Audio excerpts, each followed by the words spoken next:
Many Western Muslims have to cope with assumptions about race as much as religion, but increasing numbers of converts don't have that problem.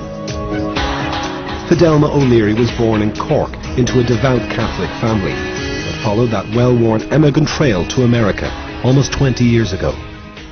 I grew up in a household that prayed the Angelus when the church bells rang, prayed the rosary as a family together almost every evening. For Mom and Dad, you know, being Catholic wasn't just about going to Mass on Sundays. Being Catholic was something that happened every day. That's why I think for me, being Muslim and praying 5 times a day, it's easy.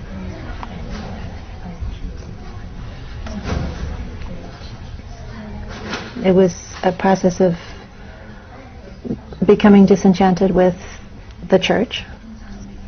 I just pulled away from being a traditional Irish Catholic.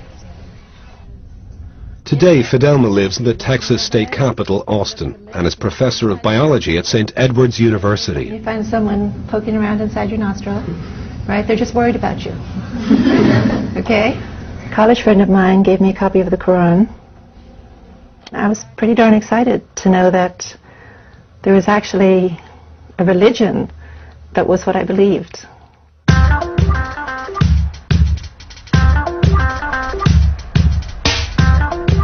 I've been Muslim for about 25 years. And I can remember a time when I was the only convert I knew. Now, I mean, my circle of friends is half converts. Most Friday mornings, Fidelma hosts a prayer group at her home, and among the faithful are 2 other Irish converts, Eileen and Michelle. Hey, we're 3 lovely lassies from Erin, and I am the best of them all. The world is becoming quite secular, and I think that's okay for a while, but then people look for meaning and they look for significance. Jesus said, "I am indeed a servant of Allah. He has given me revelation and made me a prophet." It's a very simple message. At the end of the day, it's a very simple message. There's God. Worship God.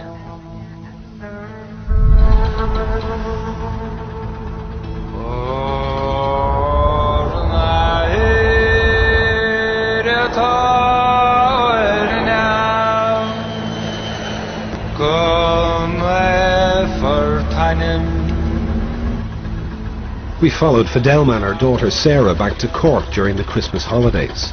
The journey would deliver an intimate encounter between a modern Muslim and Catholic tradition. When I first told my family I was Muslim, it was difficult for them to hear. They identified very strongly with being Catholic. It was hard for them, and they knew nothing about Islam. You talk about misrepresentations of Islam now, well, go back to Ireland in the 70s and it was more harshly misrepresented. I don't think you gave me a kiss. Give me a kiss and a hug. For your auntie. What's your favorite auntie?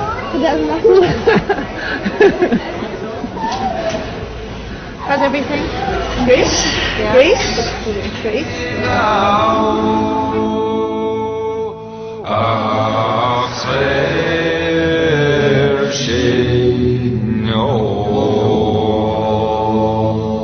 This is the small little part of Cork City that I grew up in as a child. During my childhood, Ireland was completely permeated by things related to the church and Catholicism, and I think, you know, growing up next door to a church seemed completely natural. Even after I became Muslim, I used to come there from time to time with my parents just to, you know, show them that respect, and brought my kids here so they could see it.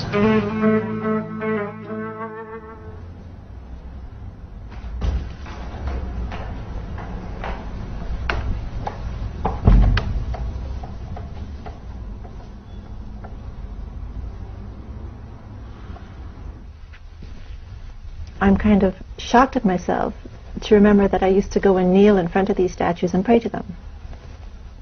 And the thought of kneeling at a statue of some virtuous person who passed away and praying to that person is ludicrous to me.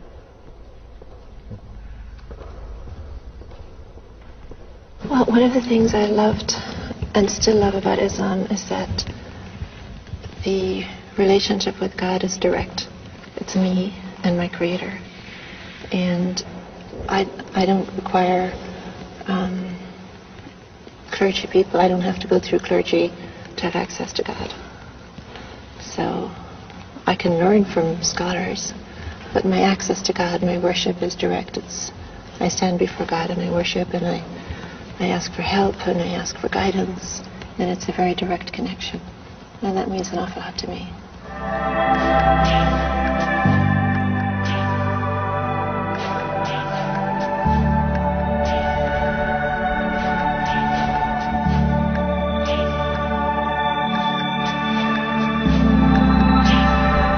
What we have in the Quran is we have hints at the magnificence of God. Ar-Rahman Ar-Rahim, the most merciful, the most forgiving, all-powerful, unimaginable creator, unlike anything created.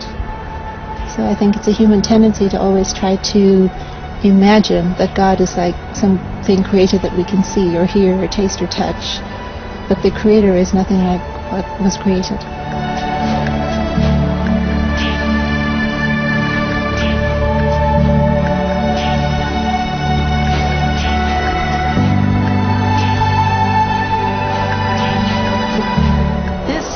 God's creation.